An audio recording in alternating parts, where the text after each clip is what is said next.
We won the competition through Service Dealer to come over here for the event, but that was 3 years ago, pre-COVID. But we're here now and here to see what turns out to be the biggest show I've ever seen. I was told originally how big the show was, and you must come and see it. You always think that it's never going to be that big, and I've got my eyes well and truly opened. It's stunning. I'm from the UK, so I work for a professional club over there in Manchester City, and we have a show like this in the UK, but it's nothing like the size that we've got. So just to see how you do it in the States, I'm very impressed by what I've seen. First time I've been to the expo.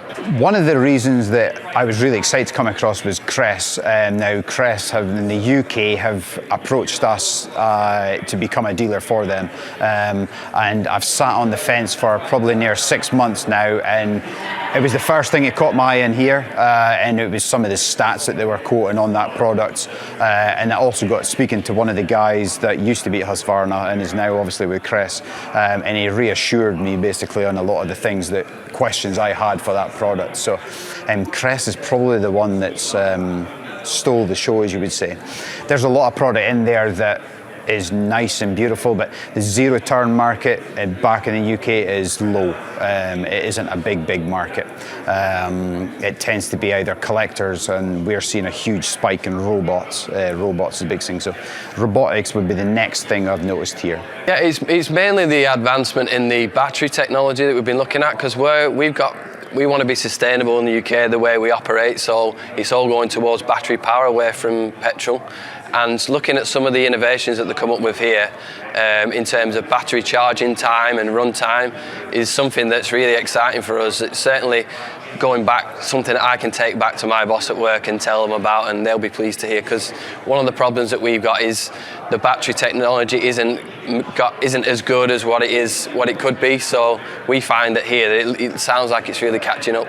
It's one of the shows I've always seen and I've always wanted to go, and conversation with Duncan years ago that next time you're going, I quite fancy going across to that. He says, right, we'll get it organised. COVID hits and won the competition before, so we never really got there. So I'm thinking, is it ever going to happen? And yeah, finally here, but I'll be back. Definitely need to come across. If you come across purely just to see the scale of it and probably see things that you ain't going to see back at home, and potentially it could be the next product to sell in the UK, and that's what I've noticed, that there's products out there that we've noticed, and I think if there was an opportunity to take it back to the UK, you would look at taking it back to the UK as well. Certainly, I mean, it's a bit of a bucket list thing, really. I think if you are in the industry and you want to see the best example of it, I think this is the place to be. I don't think anywhere else in the world can rival it. So in terms of size, scale, there's guys around with great beards that I'm really impressed about. The outdoor thing as well, where you can have a demo of the machinery. I mean, that's brilliant, you know. It's all kind of cutting edge as well. So that's a real plus point for this show.